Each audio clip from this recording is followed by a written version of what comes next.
தனுஷ்கோடியில் இருந்து தலைமன்னார் வரை கடலில் நீச்சல் அடித்து திரும்பிய நரம்பியல் வேறுபாடுள்ள 4 இளம் நீச்சல் வீரர்கள் பாராட்டி கௌரவிக்கப்பட்டனர். உலக ஆட்டிசம் விழிப்புணர்வு மாதத்தை முன்னிட்டு டெல்லியில் இந்திய ஆட்டிசம் மையம் சார்பில் அனைவருக்குமான விளையாட்டு விழா நடைபெற்றது. இதில் தனுஷ்கோடியில் இருந்து தலைமன்னார் வரை சென்று மீண்டும் திரும்பும் 60 கிலோமீட்டர் திறந்தவெளி நீச்சல் தூரத்தை 18 மணி நேரத்தில் கடந்து சாதனை படைத்த மேகாஸ்ரீ அஸ்வத், குண்டூரு லாவ், குண்டூர் குஷ் மற்றும் தன்வேஷ் நவீன் ஆகிய 4 சிறுவர்கள் கௌரவிக்கப்பட்டனர்.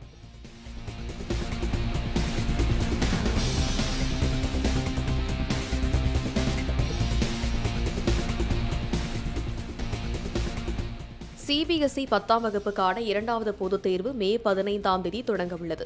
சிபிஎஸ்இ 10ஆம் வகுப்பு மாணவர்களுக்கான 2வது பொதுத் தேர்வு கால அட்டவணை வெளியாகியுள்ளது.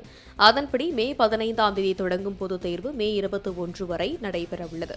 இந்த தேர்வை விருப்பமுள்ளவர்கள் மட்டும் எழுதிக் கொள்ளலாம் என்றும், ஒரு மாணவர் 2வது கட்ட தேர்வில் 3 பாடங்களை வரை எழுதி அதில் பெரும் மதிப்பெண்ணை தக்க வைத்துக் கொள்ளலாம் என்றும் மத்திய இடைநிலை கல்வி வாரியம் தெரிவித்துள்ளது.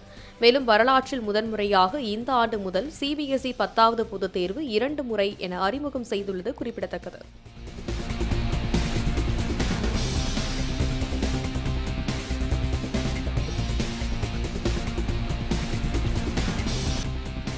மக்களுக்கு ஆபத்து விளைவிக்கும் போதைப் பொருள் விளம்பரங்களில் பல கோடிகள் கொடுத்தாலும் நடிக்க மாட்டேன் என்று இசையமைப்பாளரும் நடிகருமான ஜிவி பிரகாஷ் தெரிவித்துள்ளார்.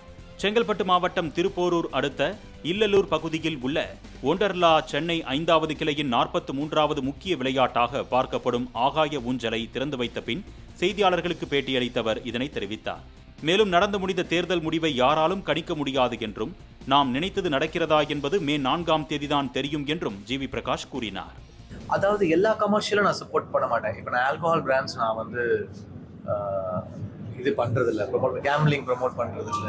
சிலதெல்லாம் எனக்கு கூல்ட்ரிங்க் பிராண்ட் வந்தபோது நான் பண்றது அக்செப்ட் பண்ணல. பெரிய பெரிய கொடிகளில் கேட்டாங்க, நான் பண்ணல.